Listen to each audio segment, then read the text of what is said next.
He was also one of the winners of the 2015 QC Awards in Nepal and has been active in the local poetry scene in Kathmandu. Welcome him to the stage all the way from Nepal. I left my banana. He left his bananas. Rupesh from Kathmandu. So the title of my first poetry that I'm going to perform right now is The Most Powerful Woman I Know. Good evening. You can sit down. Open your books and turn them to page 178.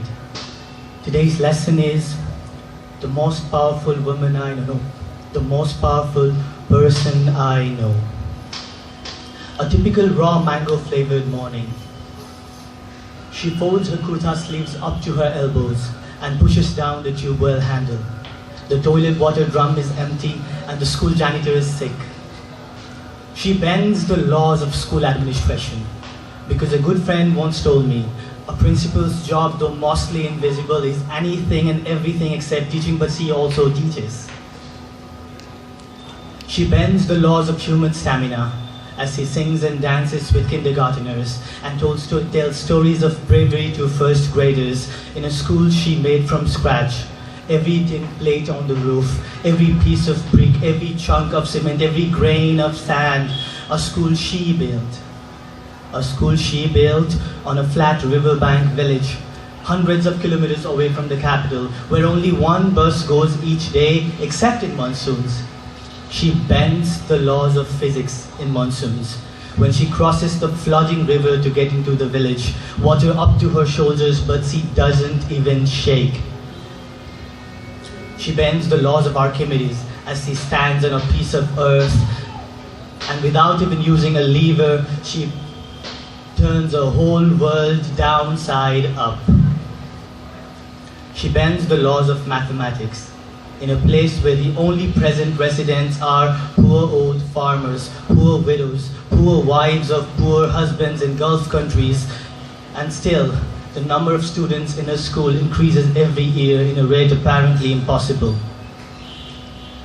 She bends the laws of education in a village filled with smelly cowsheds and diseases where no scholar would want to waste their time and that on a private school salary. She collects high school students and tries to make primary teachers out of them. She doesn't just teach the students. She bends the laws of a Nepali family, as she doesn't just keep her parents safe and healthy, but also happy and proud. She is not the youngest son they never had, but the youngest daughter they always had. She bends the laws of traveling in Nepal. In a crowded bus where people are stuffed inside every nook and corner like cotton in a teddy bear, she still gets offered a seat because the whole village knows about her headaches. My mother has stopped worrying if her youngest sister will never get married, because mommy understands now, some people are just born for a bigger destiny. She bends the laws of our culture. In a nation where being a single mother is almost a sin, hundreds of kids utter their first proper words and complete sentences before her. Hundreds of children learn to sing and dance and learn before her. Hundreds of children learn to move their hands around in curiosity and watch the world around in wisdom before her. Hundreds of children remember her as vividly as they remember their own mothers. But she gets lonely sometimes, and then she complains that her city nephew is too cool to talk with his village aunt. What I don't reply is, I live there, in the most accessible part of the country, working on a job that pays in money and not in values, dreaming that maybe someday I could make a small change. Maybe someday I could leave a small mark. She overwhelms me as she bends the laws of nature. She takes the seeds of a society that thought the only purpose of a woman's life is reproduction, takes it in a womb and reproduces it into an educated village. Thank you.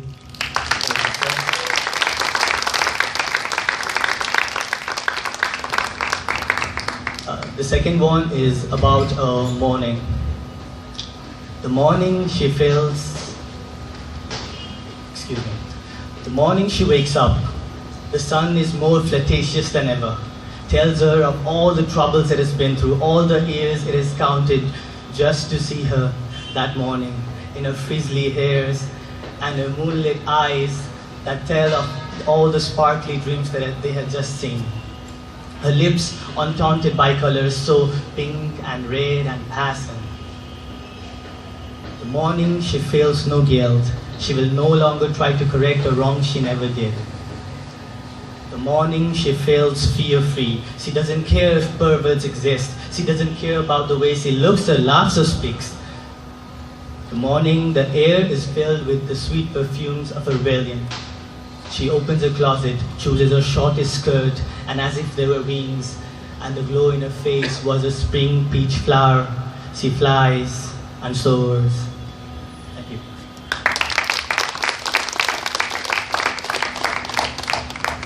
This last one is a love poem, and I've titled this My Espresso Love. Black, brownish black, dark like my thoughts. Wish I could nurture them. Sometimes clutch them in, sometimes hide them, and sometimes let them loose, like she does with her hairs. My espresso love keeps me awake. Tender kisses my forehead when I'm about to act dead. The warmth, lullabies that close my eyes and show me a distant light, the end of the tunnel where she stands. My espresso love takes a brush, splashes colors into my face. Laughter, joy, wisdom, inspiration, anger, disgust, guilt, regrets. I feel alive. Such a painter. My espresso love. Just tortured, left, broken, crushed to perfection. So strong, soulful, and a morning melody. My espresso love. Stuck in the dungeons of reality, creeping our way to freedom, healing each other's wings, while every next step we take is more of us and less of me, brewed in the oven of destiny. My espresso love, just for me, and me for her, as she awaits in the ends of time, the top of a waterfall, playing with the water hustling down with her feet, and I approach her, rowing my raft rapidly towards her, and she jumps in, and we both fall like droplets in a shower. That's how it was, falling in love with her forever. And the end of forever may be me walking down that aisle as her maid of honor. And I whisper into her man's eyes, I love her too. Maybe not more than you, but just as much, so be careful. And I hug her, tears rolling down her cheeks, tears of confusions, of mixed emotions, of happiness and sadness, of satisfaction and lust. I gaze into her eyes and I simply realize she's always gonna be my espresso love. Thank you.